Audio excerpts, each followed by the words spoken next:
Hey everybody, it's Tripl-L. Oh, my eyes. Okay, yeah. Hey, coming in to talk about My Hero Academia chapter 246. Good to have ya. Thanks for being here on the video. This chapter came out last night, but here we are in the morning. Hopefully this video is going to be up within the hour after I record it. Anyway, guys, hey, thanks for being here. Just for the record, there's a My Hero Academia video that I put up. It's not for manga readers, it's for anime viewers, but if you spot it somewhere, like, yeah, it's on the channel. Hopefully it's there. I'm really happy with the color scheme, but hey, we're not here to talk about that. We're here to talk about Hero Academia. Okay, so let's just get right into it. General talk first, because we got like an interesting chapter. First general point is I was so confused with this chapter when I initially read it on Jaimini's box, because Jaimini's box's translation when it comes to the Shigaraki portion, I feel is not great. I don't think it makes sense in context, and we'll go through that page. It's specifically page 6. We'll go through that page and I'll talk about why I think the manga stream translation is the superior translation. But the problem is when you have such divergent translations, we really gotta wait till the Viz one comes out, probably on Sunday, because we really gotta understand what is going on with Shigaraki. I think, like I said, the manga stream one is closer to the truth, and then the Jaimini's box one, I don't know what they were struggling with, but I think that one is incorrect or it's misleading. So we'll cover that. Then the second point is, this is a really interesting chapter. It continues the feel from the previous chapter in that we're still going pretty wide. Where the author can go from here, I think he has a lot of options. And so with this chapter, I'm not able to get a full picture of what the author wants to do. We're probably still very deep into setup phase. But to just explain it to you, this might also be because I'm being biased just by reading so many other shonen manga. But when you're going into that final page and you're having that giant montage of everyone training, it's like, oh, and then you also have like the 4 months rhetoric in the background. It just feels like this seems like the setup for a time skip. Mind you, it's a 4 month time skip, but it's just like it's probably not going to be a time skip because that'd be kind of weird to time skip over such an important period of time. But he could, right? Like the possibility is there. It's up to him whether or not he wants a time skip or not. But you get it, like the way it feels like they're setting up for a time skip. But next week we could very well just go into a random hero story arc or a random training story arc with Bakugo and the boys. We could do that. So the author still has, he's still at a crossroads here from our perspective. Like he could still decide. You could decide to go in many different directions.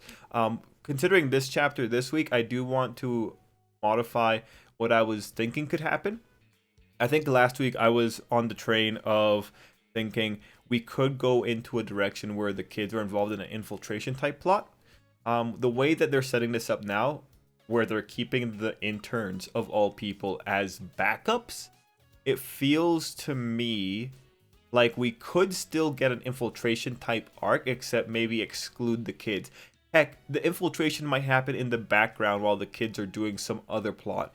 And the reason I say that is because Hawks acknowledges that he wants to get rid of the heroes that are helping the Liberation Army. So when we consider back to the things I was thinking about last week, it's like the Liberation Army is legitimately too strong, so they are considering weakening it because to me, it feels weird to just let Shigaraki's group do whatever they want for 4 months when they know something terrible is going to happen at the end of the 4 months, right? It's weird.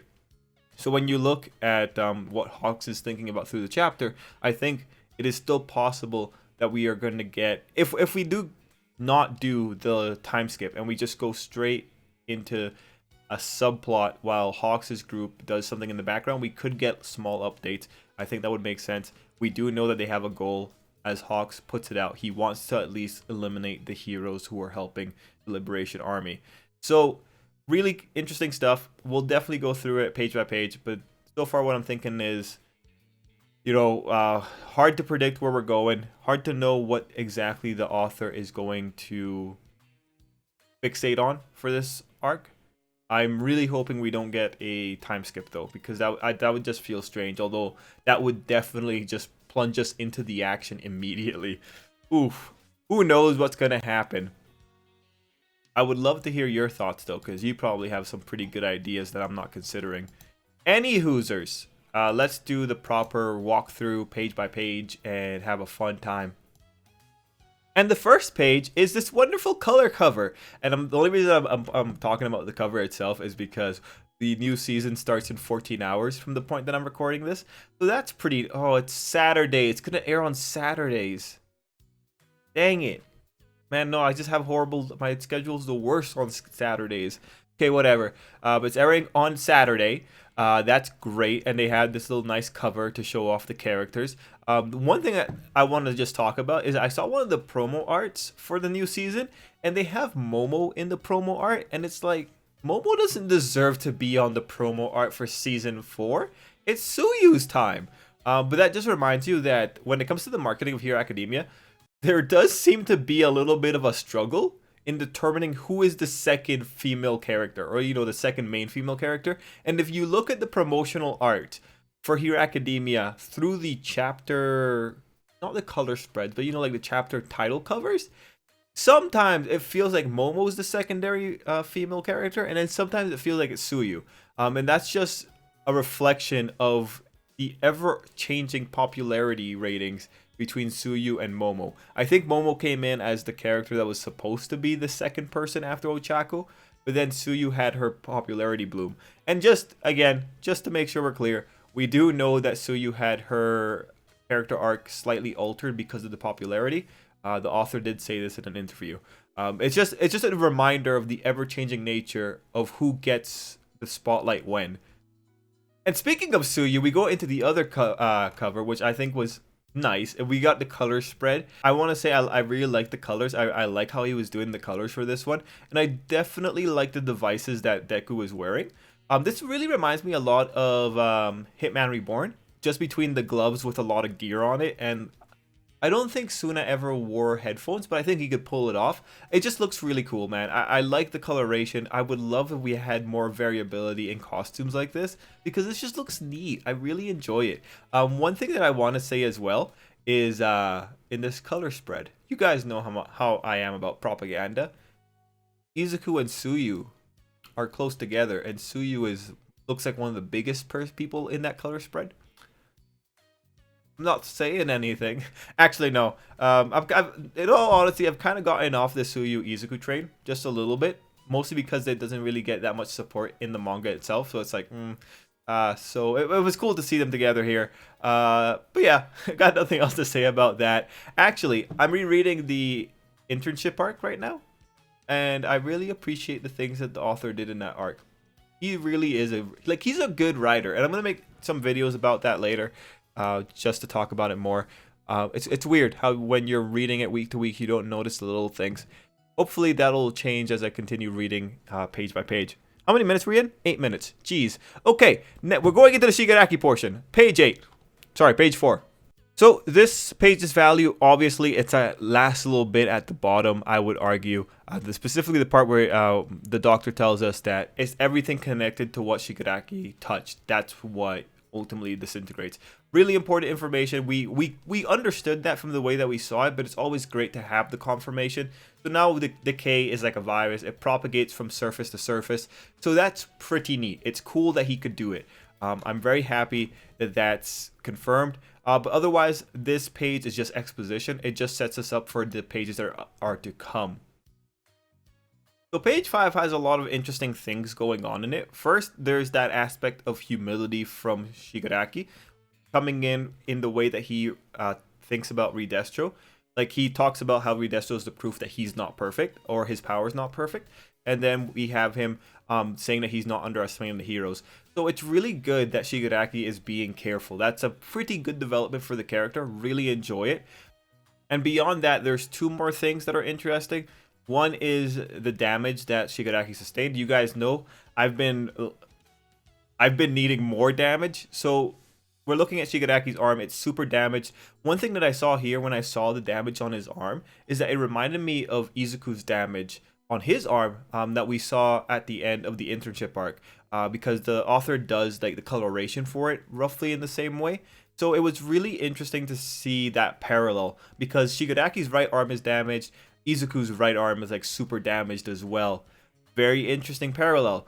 So that was worthwhile. Still though, Shigaraki, like his damage to his his disintegration to damage ratio, I still think is really unfair. But I am glad that he is aware of damage. I'm glad that they talked about the damage. I'm glad that there is a legitimate weakness here. But it still feels like if Shigaraki wants to ruin everything, like he could just go kamikaze with it, right? So interesting. Really like it. I like that the damage is being used as something to humble Shigaraki a little bit. I'm really interested to see how the author continues expanding on this in the future. Now, one of the lines in this page that I think was also very important is the next conflict will be our last. You know, that's an ominous line because it does kind of set this time limit. It does make you feel like, okay, that's serious. That's a threat. You know, are we actually going, is that actually going to be the final conflict? Now the thing is, villains always talk about their conflict's going to be the last one, blah blah blah. You know, that's just villain stuff to do. But the thing is with Hero Academia, Shigaraki is probably the final villain, if not the second to last final villain. So when he says that the conflict's going to be their last, you know, is that the author telling us like, hey, yeah, like we are going towards the end here, or, you know, this is going to be a very penultimate moment, or is he telling us, yeah, this is just Shigaraki getting ahead of himself?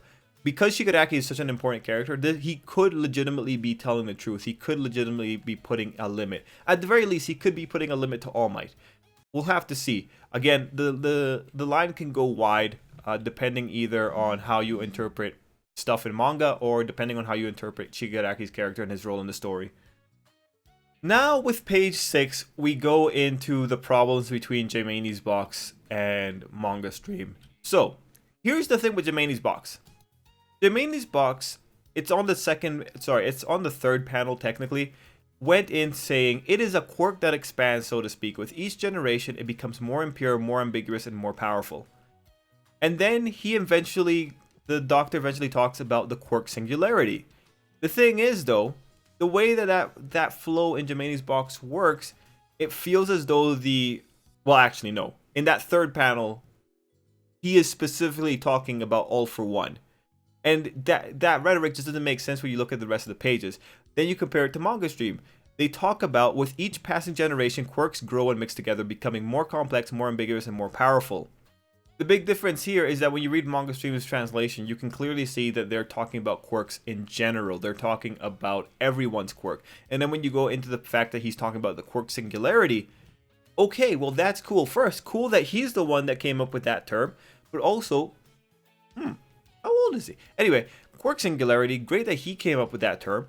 But it makes more sense when you apply it to everyone else in the world instead of just applying it to All for One in the way that Jaimini's box suggests they were applying it. So in this case, I just think Manga Stream ended up having the more clear message because it made it more clear that they were talking about a phenomena that was occurring to everyone as a whole and not just All for One. Again, the real problem with Jaimini's box is that they started the explanation with it is a quirk that expands, as opposed to with each passing generation quirks in general, right? It's really interesting how little things change the flow of dialogue. Anyway, continuing with page 6, we find out the information that All for One was having the big problem, or he was afraid of the challenge of quirks being more than he could control. So that was very interesting. I like the idea that the bodies aren't evolving fast enough to keep up with the quirk factor. That's a really interesting idea. And I like how this leads to quirks that cannot be controlled. As we go into page 7, we find out that they started seeing signs of this with the fourth generation of quirks. So when I'm thinking about people whose bodies are incompatible with quirks, it's like Aoyama. Okay, so Aoyama is a victim of quirk singularity in a way. When you think about the idea that the hardware isn't evolving with the software, that is, the software is the quirk factor, it's like, oh my gosh, yeah, Aoyama, he is a victim of the quirk singularity. So we should be seeing more people like this. Anyway, on page 7, we have the start of a wonderful metaphor. That is, for the next 4 months, you'll be enduring hellish pain, and then we see Shigaraki in a cocoon. I like this. I'm not sure if I talked about it in the previous video, but the nice thing about the cocoon metaphor is that it means that Shigaraki is going to be vulnerable for that period.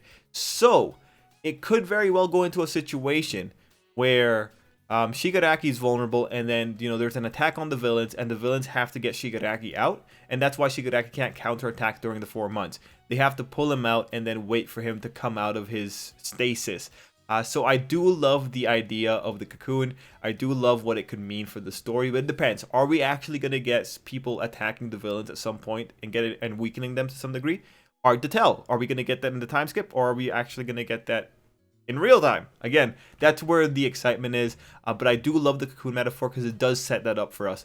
If there is an attack, the villains are going to be trying to protect Shigaraki, and that's going to be a pretty cool dynamic. Anyway, page 8 is the continuation of that metaphor, with having Shigaraki come out of his cocoon with some wonderful wings. It reminds me a little bit of Bleach. But yeah, that was it's a cool idea. I really like it. And then you have them talking about One for All, the power that All for One couldn't take. So it's interesting. It's interesting that they're saying that they could even grab One for All. I wonder how that'll work. But it's pretty good hype. It's pretty cool hype. Although I don't want to imagine Shigaraki with the power of One for All behind him. Like that's a lot. But we'll have to see what happens. Anyway, after that, we go into page 9, and now we are having some pretty interesting we have an interesting melding of storylines, because we have 2 storylines going on at once. One is Endeavor reading Hawks' message, and the other is Hawks monologuing. So we have parallel storylines, and so you have to be careful as you're reading through to make sure you're on the right timeline for each of the dialogues. But I really did enjoy page 9, just because it gave us some more information, specifically that Hawks hasn't gotten the specific information for Shigaraki, and we find out a limit to his surveillance techniques. That's really reasonable. It makes sense. Hawks isn't a surveillance character, so it makes sense that he doesn't have the most aggressive surveillance ability. I really appreciated that page.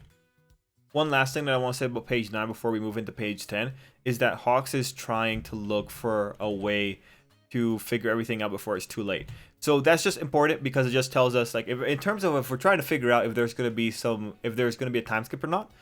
When Hawks is talking about he wants to fix things before it's too late, it tells us, okay, they're not just going to sit on their butts for the 4 months. They are going to try and do something. So again, opportunity to see things occurring in the next couple of chapters instead of just doing a time skip. Anyway, page 10, I think this is another valuable page, because we have Hawks thinking about what exactly is going to be the fastest possible method. So I really like that Hawks is going for speed here. Just because when I hear that, it just makes me feel more confident in the future here. But I do like what they ultimately spelled out for us in page 10. That is that they need to find everyone that's hiding around the country and all their places and the heroes involved. So that's a giant undertaking. I'm really wondering how the author could pull that off. I really hope that we get to see some of the operation in order to capture these people. But it's cool that we're thinking about this. This definitely sounds like trying to weaken the army before they can come out with Shigaraki. So I would love to have this actually happen, because I think it's too much to try and deal with all the Liberation Army all at once. But when you have someone as competent as Hawks, I like it. We're going like, his plan tells us we're going in a particular direction. Anyway, page 10 is also where we have like a little moment of tension, because we have Redestro coming up, and he looks like a kindly old man. And then page 11 is the fake out where we find out, oh yeah, no man, you're great, you're great. So I found that hilarious. I'm happy that he's happy that Hawks is doing such a good job. Man, who would have thought the Hawks giving away those extra books to the kids was gonna be such a great confidence booster for Rikia here. So I love this page. It was pretty funny. I love that Twice was there and just like, I don't know what's going on.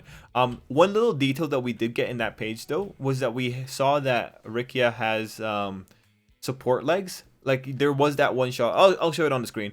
There's that one shot where you can see that he has robot legs. So that was pretty cool. I didn't realize, like, I didn't notice it until my second read through. So that was a cool little detail. Good job, author. Anyway, after that, we go to the rest of the Endeavor reading the message, preparation, numbers.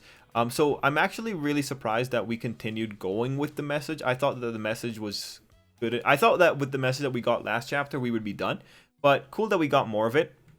And then we go into now talking about the rhetoric that the Public Safety Commission is trying to do. So they've put Endeavor in a spot where they want the kids to be trained up. And so that starts opening up a rhetoric that I find kind of interesting. We'll talk about it by the end of the chapter. So at page 12, we pretty much start the hyping up of the interns and the setup of training the interns. And you see that between Endeavor moving forward and Hawks monologuing about the kids. Okay, so at page 13, it kind of gets a little bit harder to talk about this page by page because we're now like, they're so intermingled. We have the real time occurring with the monologue from Hawks, but we get the idea, right? Page 13 served as a setup for the sudden twist that, oh no, Endeavor is going to be there. He's going to be training them up.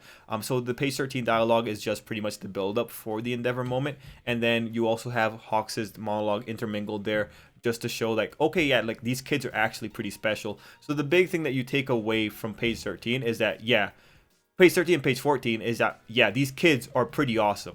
And you see that whether it be Endeavor taking on all three of them, and so Endeavor taking the threat seriously, or you can see that in how Hawks praises them and how he's happy that Dobby underestimated them. And then the final panel of page 14, you have, I think it's Hawks saying that he was never really interested in cultivating the next generation, but the devotion changed his way of thinking. In the dialogue, he says, your devotion. So I'm assuming he's talking about Tokoyami, because then we go into the giant double page spread. Tokoyami is the absolute first person there. So that's pretty cool. It's cool that Hawks gave such a nice message to Tokoyami that he was devoted. And I love that he got the "they are strong" monologue a little bit on them. So this is where like things get interesting. One thing I do have to appreciate though, like the cover is amazing. Oh, sorry, the double page is great. I love seeing all the characters. In that first page, you can also see that Class 1B is getting involved. And that's really interesting. It's really interesting that Class 1B is in this spread. Makes sense that they would be.